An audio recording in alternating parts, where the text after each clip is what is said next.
হাতী অসমৰে আছিল তাৰ যুক্তিসংগত তথ্য ওলাই পৰিছে কিন্তু আমাৰ মুখ্যমন্ত্ৰীয়ে স্পষ্টীকৰণ দিছে যে হাতী অসমৰ নাছিল আৰু গুজৰাটীয়ে তথ্য দিছে যে হাতীবোৰক ৰেস্কিউ কৰা হৈছে অৰুণাচলৰ পৰা কিন্তু কথা হ'ল কি ইনভেষ্টিগেশ্যন হোৱাৰ পিছত ওলাই পৰিব আচলতে গুজৰাটীয়ে হাতীবোৰ অৰুণাচলৰ নাম দি অসমৰ পৰা চুৰি কৰিলে আৰু এই চুৰিকাণ্ডৰ লগত কোন কোন জড়িত হৈ আছে অসমৰ মুখ্যমন্ত্ৰী আছে নেকি নে কোনোবা ফৰেষ্ট ডিপাৰ্টমেণ্ট আছে সেয়া ওলাই পৰিব হাতীবোৰ অসমৰ নে অৰুণাচলৰ চুৰি কৰা নে ৰেস্কিউ কৰা সেয়া ওলাবলৈ হ'লে যিবোৰ তথ্য লাগে সেইবোৰ তথ্য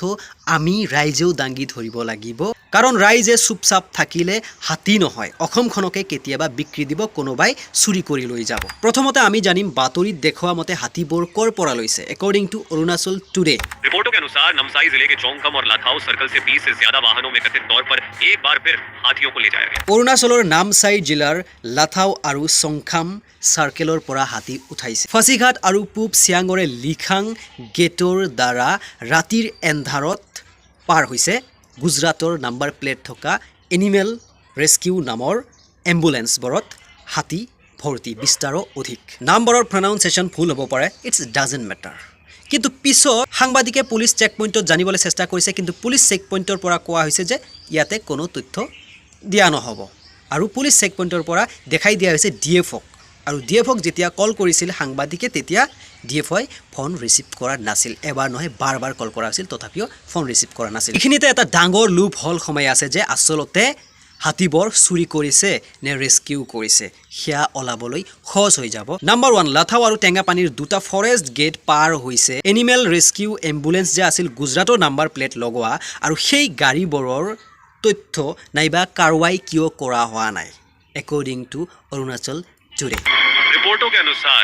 रास्ते में ये वाहन लाथाऊ के टेंगा पानी और नमसाई की 2 फॉरेस्ट चेक गेट से गुजरे लेकिन वहां कोई कार्रवाई नहीं हुई এয়া আছিল নিউজত আমি যিখিনি দেখিলোঁ যিখিনি আমাক দেখালে যিখিনি শুনালে শুনিলোঁ কিন্তু প্ৰশ্ন আমি নিজে কৰিব লাগিব যদি আচলতে হাতীবোৰক ৰেস্কিউ কৰা হৈছে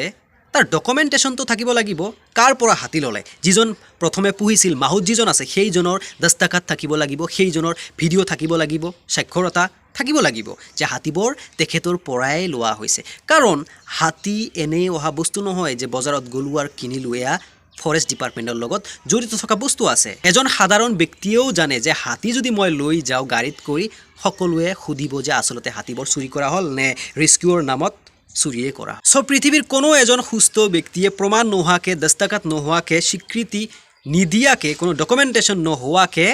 হাতী এনিমেল ৰেস্কিউৰ নামত লৈ নাযাব কাৰণ এয়া বহুত ডেঞ্জাৰাছ বস্তু হয় ইমানখিনিতে শেষ নহয় ৰ'ব এনেকুৱা এটা তথ্য আছে যি তথ্যৰ দ্বাৰা আমি প্ৰমাণ পামেই যে হাতীবোৰ অসমৰেই আছিল কিন্তু তাৰ আগতে আমি জানিব লাগিব গুজৰাটীয়ে যে তথ্য দিলে যে হাতীবোৰ অৰুণাচলৰ পৰা ৰোৱা হৈছে অৰুণাচলৰ আছিল অৰুণাচলৰ পৰাই ৰেস্কিউ কৰা হৈছে আৰু আমাৰ অসমৰ মুখ্যমন্ত্ৰীয়েও স্পষ্টীকৰণ দিছে যে হাতীবোৰ অসমৰ নাছিল ইয়াৰ মাজতে সৰু সৰু বস্তু লুপ হল হৈ আছে সেইবোৰ আমি প্ৰশ্ন ওলাব লাগিব আৰু প্ৰশ্ন কৰিলেহে উত্তৰ পোৱা যাব আৰু তাৰ ভিতৰত হল কি গুজৰাটীয়ে ক'লে অৰুণাচলৰ পৰা ৰৈছে হাতী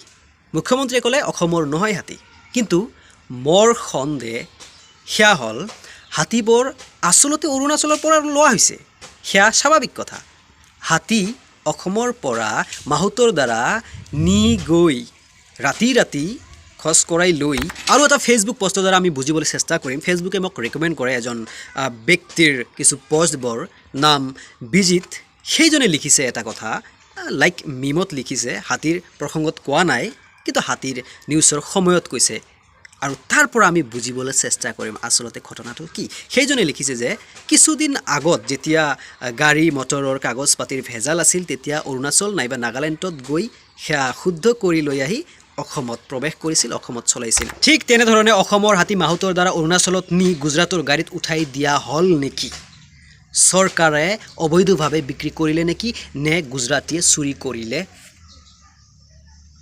এইটো মাল দি আচলতে ঘটনাটোৰ মেইন কাহিনী কি সেয়া বুজিবলৈ হ'লে ইনভেষ্টিগেশ্যন হ'ব লাগিব আৰু ইনভেষ্টিগেশ্যনৰ কাৰণে আমি গণতান্ত্ৰিকভাৱে আন্দোলন কৰিব লাগিব আৰু সেয়া আমাৰ অসমৰ ৰাইজে প্ৰমাণ কৰিছে যে আমাৰ সম্পদ আমি চুৰি হ'ব নিদিওঁ আৰু কোনোবাক অবৈধভাৱে বিক্ৰী কৰিব নিদিওঁ ইনভেষ্টিগেশ্যন লাগে কিন্তু কথা হ'ল ৰাজনৈতিক দলৰ কথা শুনি নহয় ৰাজনৈতিক দলৰ আকৌ এইটো চাই আকৌ আন্দোলন বন্ধ কৰিলে নহ'ব গণতন্ত্ৰৰ অধিকাৰ দিছে গণতান্ত্ৰিকভাৱে আন্দোলন কৰিব লাগিব দ্যাটছ ইট লগতে কথা হ'ল কি আচলতে যদি গুজৰাটীয়ে ৰেস্কিউ কৰিছে হাতীবোৰক তেনেহ'লে কিন্তু আমি গুজৰাটীসকলক গামোচা পিন্ধাব লাগে সন্মান দিব লাগে কাৰণ হাতীৰ হেল্থ কেয়াৰৰ খুবেই প্ৰয়োজন আছে কাৰণ হাতী দুই এদিন পিছে আমাৰ ইয়াতে আহে ৰাতি চ' গম পাওঁ এতিয়া জংঘলত খোৱা বস্তু চাই নাই আৰু মাহুতৰ ওচৰততো হাতীৰ হেল্থ কেয়াৰ ঠিক থকাটো মানে যুক্তিসংগত নহয় কাৰণ হাতীৰ কাৰণে কিমানখিনি খাদ্য লাগে সেয়া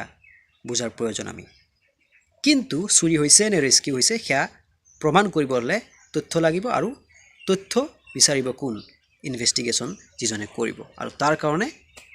আমি প্ৰেছাৰ দিব পাৰোঁ চৰকাৰক সেয়ে ওলাই আহক গণতান্ত্ৰিকভাৱে শান্তিপ্ৰিয়ভাৱে আন্দোলন কৰক চ' আশা কৰোঁ সকলোৱে মোৰ ভিডিঅ'ৰ উদ্দেশ্য বুজিবলৈ চেষ্টা কৰিব তো ভিডিঅ' কাছে তব তক লিয়ে হঁচতে रहो जिंदगी खुशियाँ बांटते रहो अस्सलाम वालेकुम